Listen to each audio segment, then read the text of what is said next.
phone call today, right? Okay, I feel like I owe y'all something. Probably. More time. I probably should have asked if you had locker money. Did you remember to turn it in? First period. I have tuition. Okay, remember we don't have a lot of people, Mr. Hurd said, that have signed up for a locker, and I believe he said, correct me if I'm wrong, that Friday is the last day for that. Okay, sorry, forgot to airplay while I was doing that. What color is the screen gonna be today? It's not Mardi Gras colors. We need to get what are they called? The dividers that are kind of clear. I'm going green all over. All right, we're gonna be finishing up chapter 2, but you may have gotten a notification that I had sent you a little something.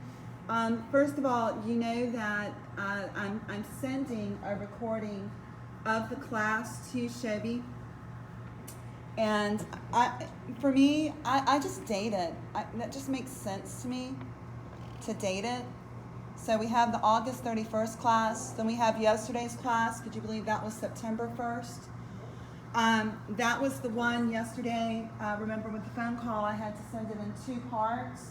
And I think it was y'all that I sent a comment to that second part of it took a wicked long time to upload to YouTube. That was crazy.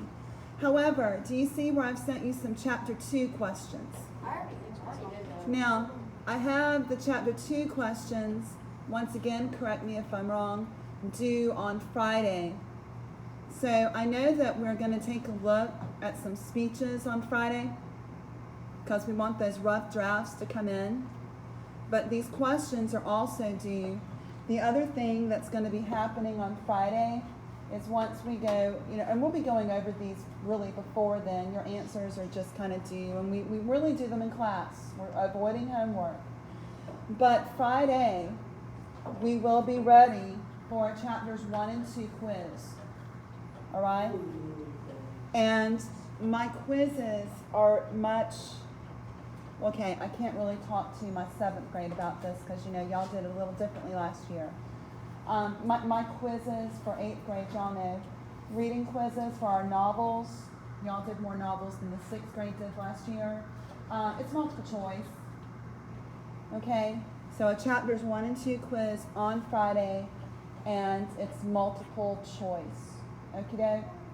Now, I am going to post it after our class on Friday for Roniel and TJ. And by the way, anybody who happens to be absent. What if your parents wants to take you somewhere for Labor Day weekend and you're not here? You never really miss my class because I'm going to be sending you the recording and the work, okay? However, for the rest of you, if you're here on Friday, I will be passing out the quiz. After you're finished, after I get it from you, then I'm going to post it onto our Shelby for just absolutely anybody who happens to not be here on Friday. Yes, sir.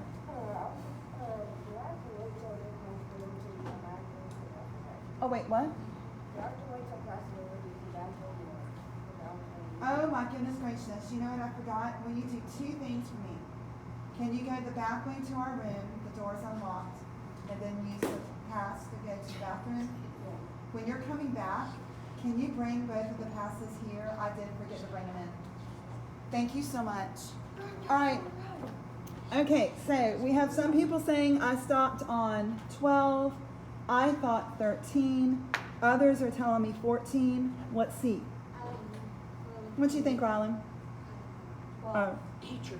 Wait, who told me that? I told you 14, but don't you know? It's 12. It's not 12. You read that. Yeah, we read 1. Where's the No, other it was squiggly 13. line?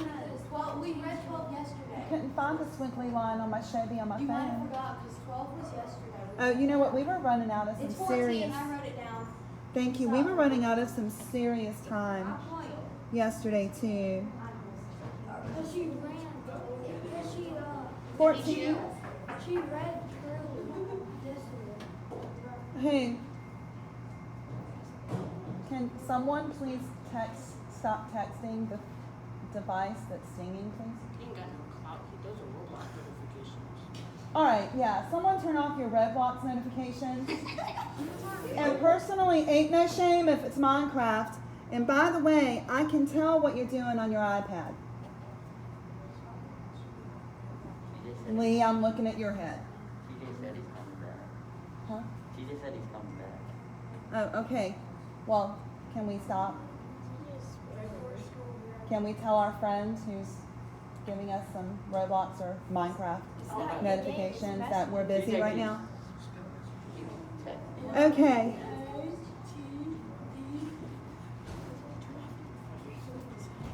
So yesterday, at the bottom of 13, where we have some notes, we had the boss's son come in.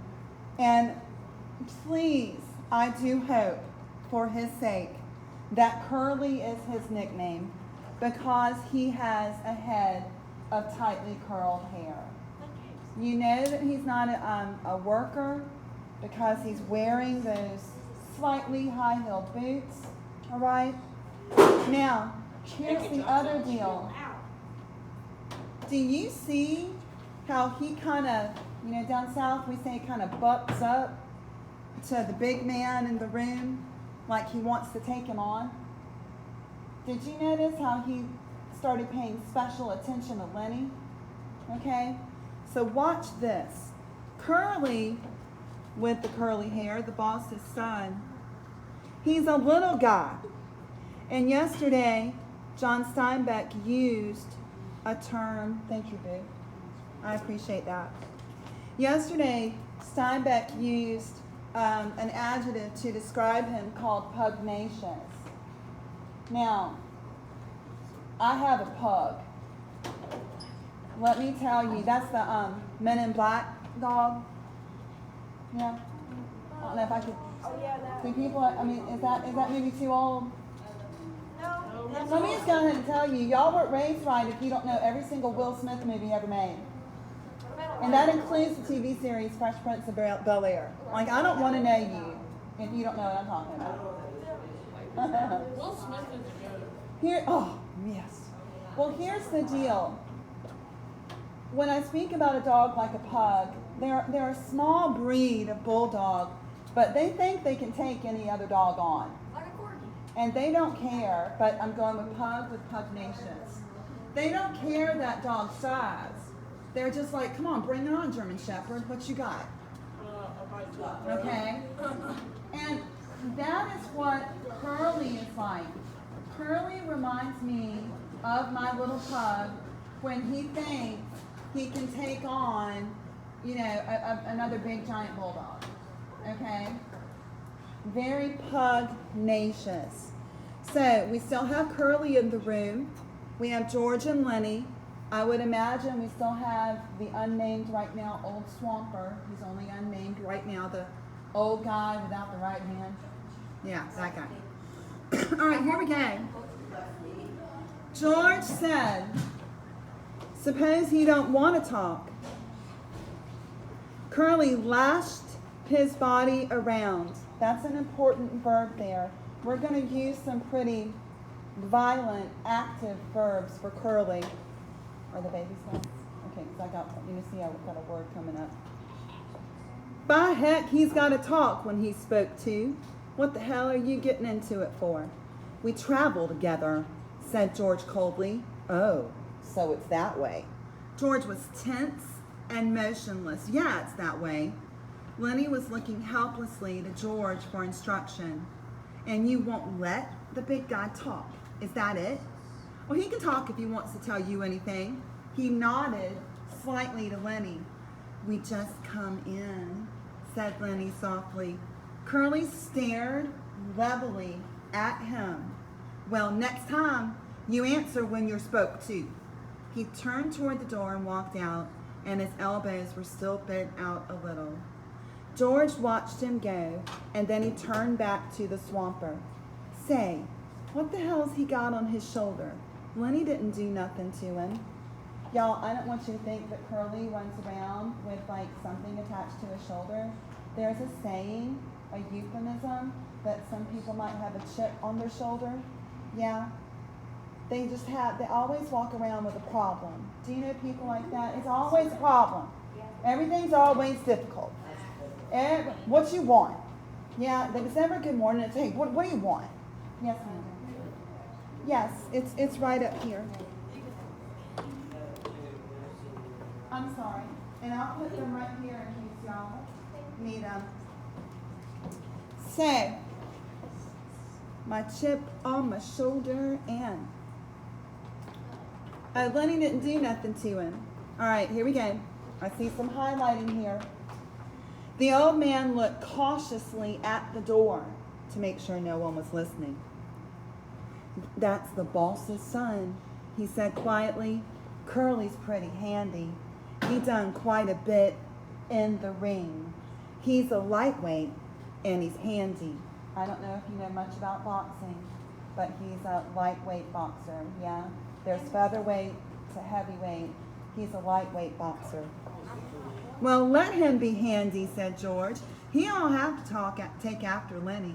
Lenny didn't do nothing to him. What's he got against Lenny? The Swamper considered. Well, I'll tell you what. Curly's like a lot of little guys. He hates big guys. He's all the time picking scraps with big guys. Kind of like he's mad at them because he ain't a big guy. You seen little guys like that, ain't you? Always scrappy. Okay, and can I just go ahead and bring up right now? John Steinbeck did not mean to do this because this character did not exist when this book was written. Please, it's not as important as you knowing every Will Smith movie ever made. Please tell me you know who Scrappy Doo is. Yes, it's the little tiny Scooby-Doo. nephew. And he pees on people. And he's really annoying. I promise you. Thank you, Raggy.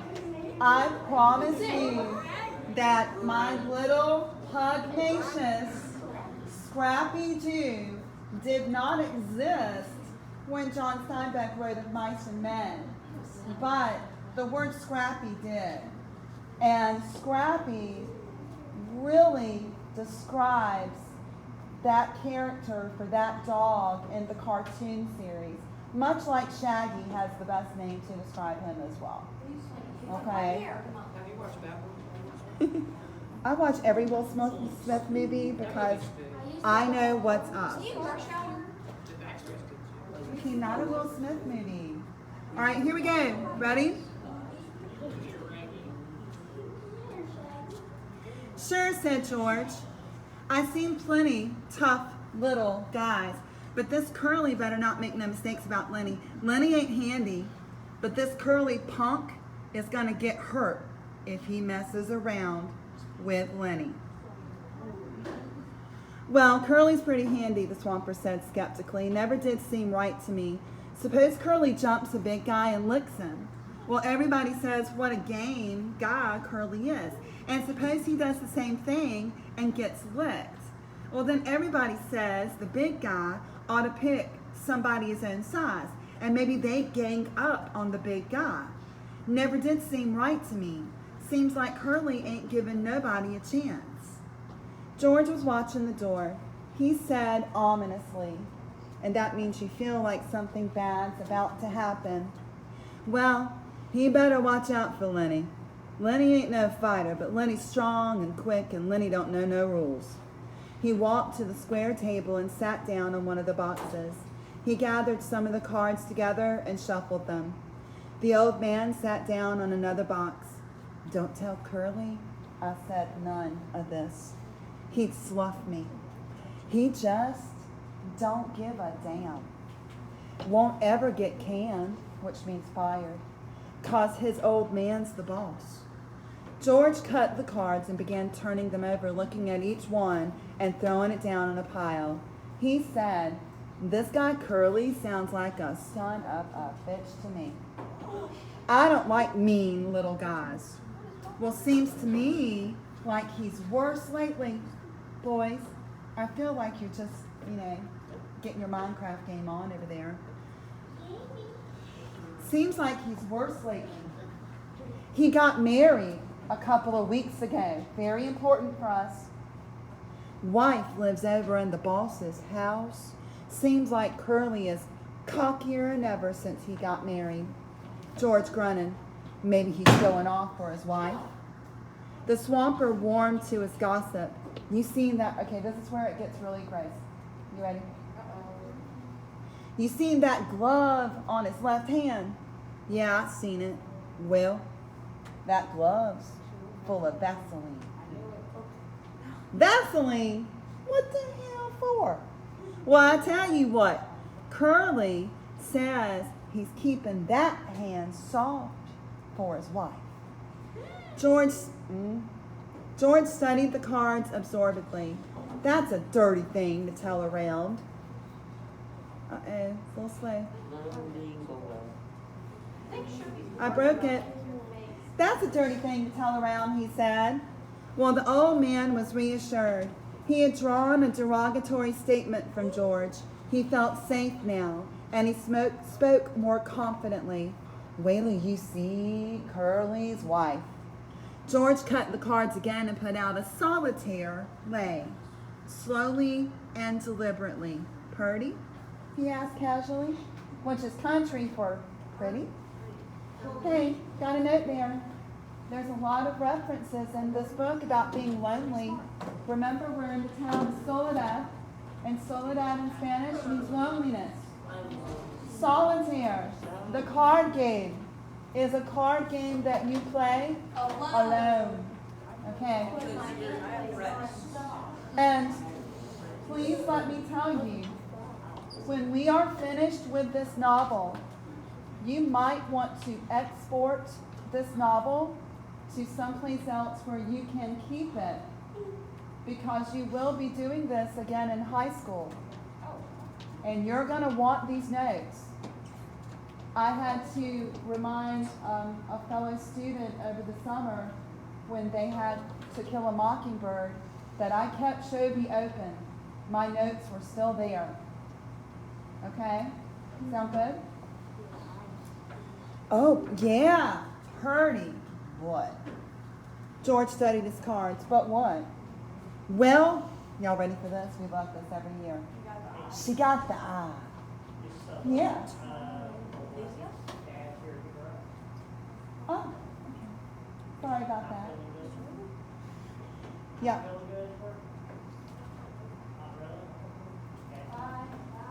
Bye. See you tomorrow. We loved this part. Over the years, once you get past the glove full of Vaseline, then we love saying that somebody's got the eye. Okay? What does that mean? Well, here we go. Ready? Yeah? She's married 2 weeks and got the eye? Maybe that's why Curly's pants is full of ants. I'm sorry, not Slim. Slim would never do this. I seen her give Slim the eye. Slim's a jerk-line Skinner, hell of a nice fella. Slim don't need to wear no high-heel boots on a green team. I seen her give Slim the eye. Curly never seen it. Oh, and I seen her give Carlson the eye. George pretended a lack of interest. Looked like we was going to have fun. The swamper stood up from his box. Know what I think?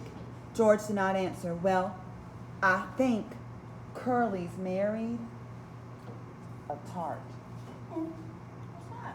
Otherwise known down south as a floozy. That was one of my grandmother's favorite words for women she did not like, particularly in church, depending on what that woman was wearing to church.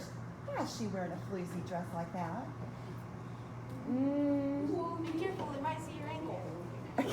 Well, I mean, it wasn't that bad back then, but honest. He ain't the first, said George. There's plenty done that.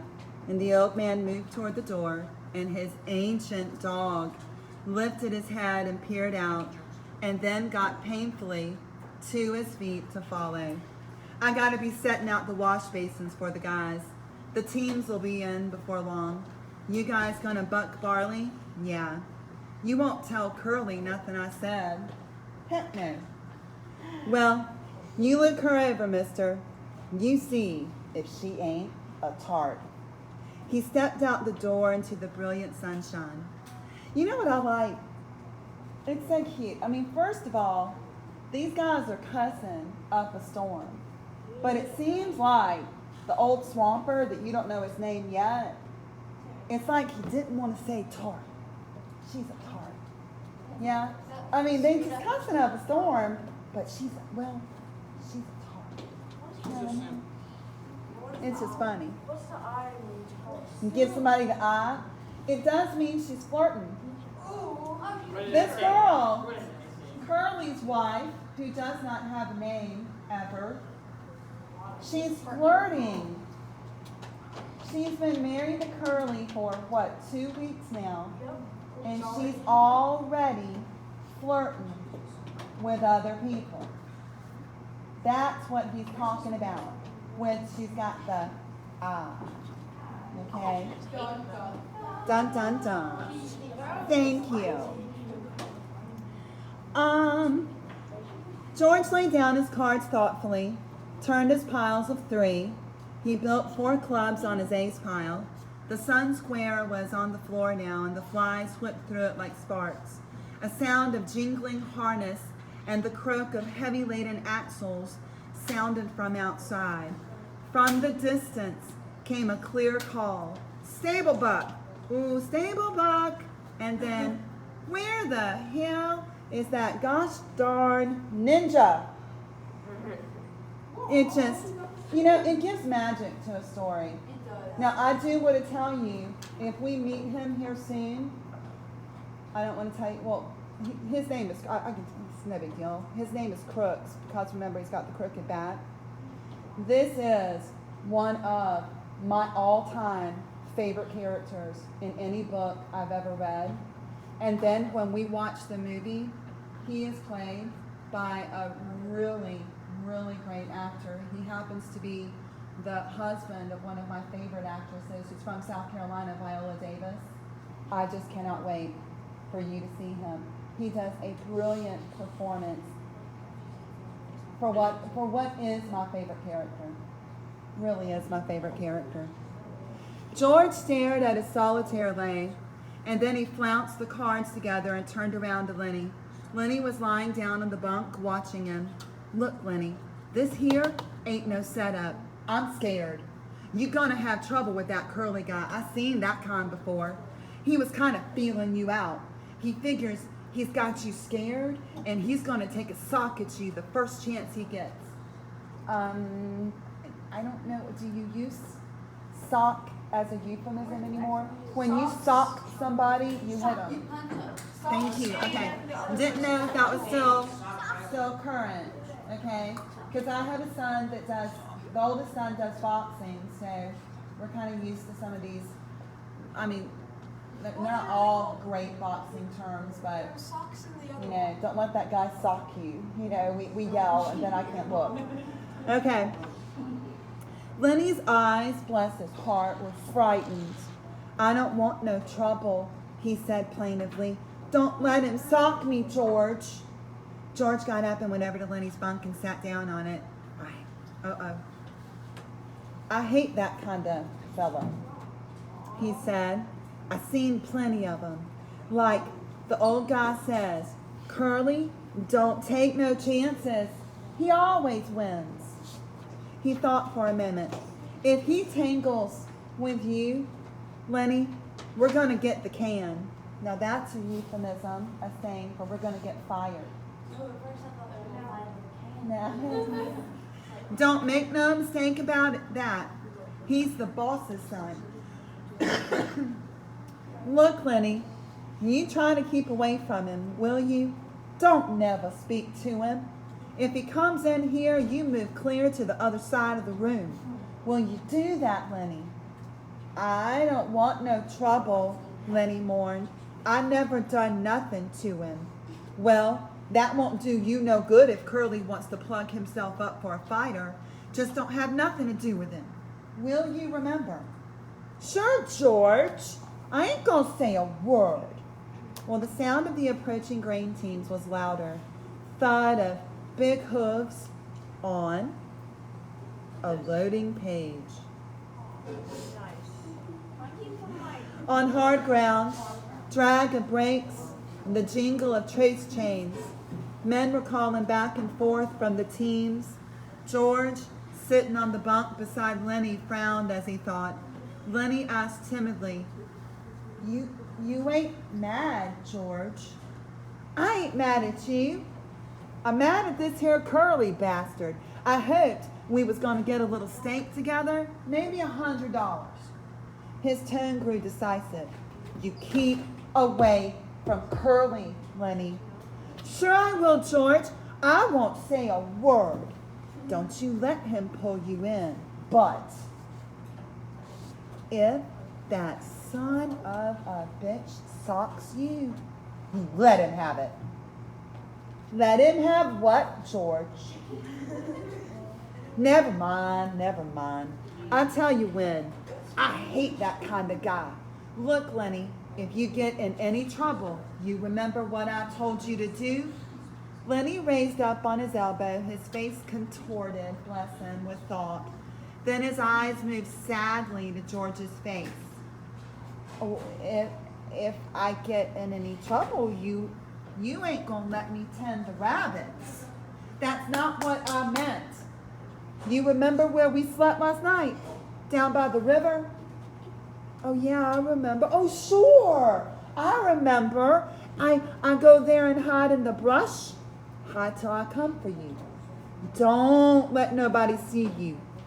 Hide in the brush by the river. Say that over. Hide in the brush by the river. Down in the brush by the river.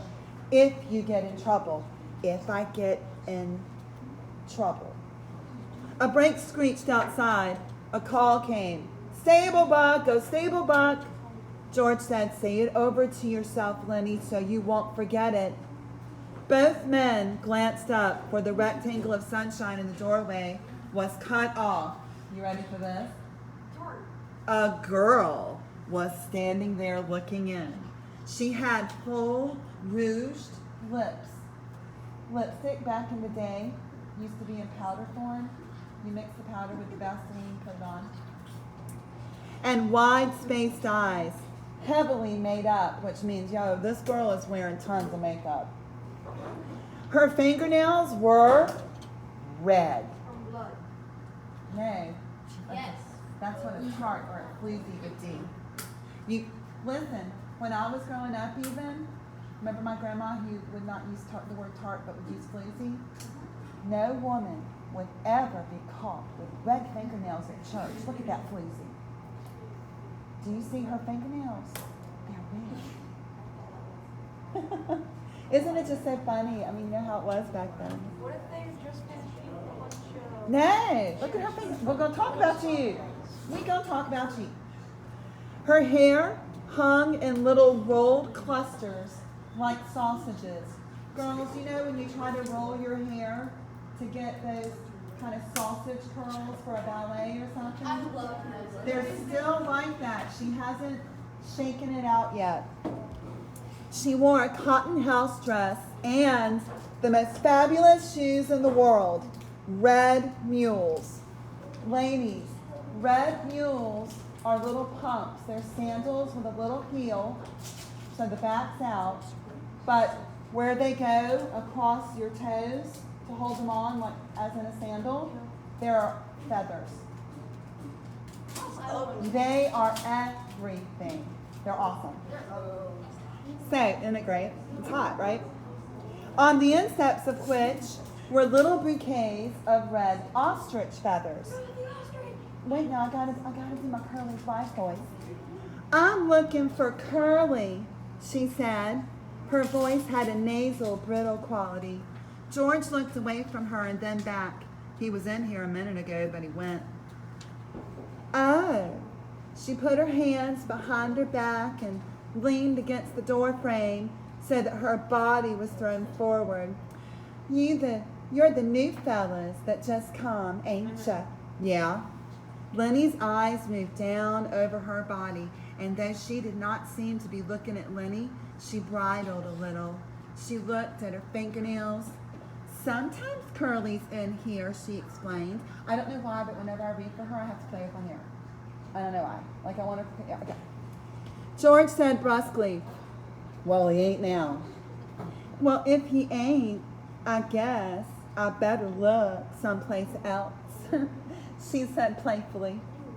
Lenny watched her, fascinated. George said, if I see him, I'll pass the word you was looking for him. She smiled archly and twitched her body. Well, nobody can't blame a person for looking, she said. There were footsteps behind her going by. She turned her head. Hi, Slim, she said. Slim's voice came through the door. Hi, good looking. I'm trying to find Curly, Slim. Well, you ain't trying very hard. I seen him going in your house. She was suddenly apprehensive. Bye, boys, she called into the bunkhouse, and she hurried away. George looked around at Lenny. Geez, what a tramp, he said. So, that's, come on. So that's, thank you. So that's what Curly picks for a wife?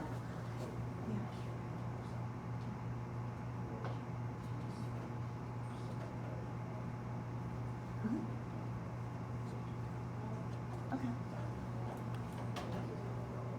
Sure.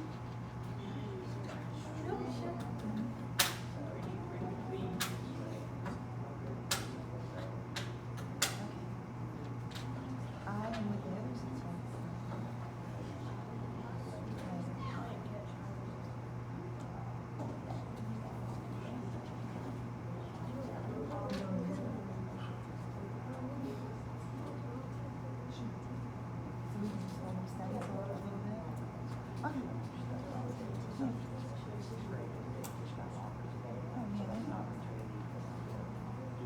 Okay, so good. All right, only got a little bit. I don't want to rush us like we did yesterday. But listen to this. George just said that, wait. My grandma said floozy. The old swamper said a tart. But George just called her a tramp. All good synonyms for this type of girl. Listen to what Lenny says. She's purty, said Lenny defensively. Yeah, and she's hiding. She's sure hiding it, which means Yes. Curly got his work ahead of him, but she bet she'd clear out for $20. Lenny still stared at the doorway where she had been. Gosh, she was purty. He smiled admiringly. George looked quickly down at him and then took him by an ear and shook him. Listen to me, you crazy bastard, he said fiercely. Don't you even take a look at that bitch. I don't care what she says and what she does. I've seen them poison before, but I never seen no piece of jail bait worse than her. You leave her be. Squiggly. All right, that's where we got to stop. No homework? Hey, well, I sent you the chapter 2 questions. That does not mean that chapter 2 is for homework. I don't give homework. So if you are 7th grade, if you could quietly go on back. Hey, can one of you big fellas that like the game while I teach, would y'all mind unplugging Orange over there for me? You know who you are. Look, they know who they are. Oh. Bye, TJ. Bye, Ron. You'll see you soon.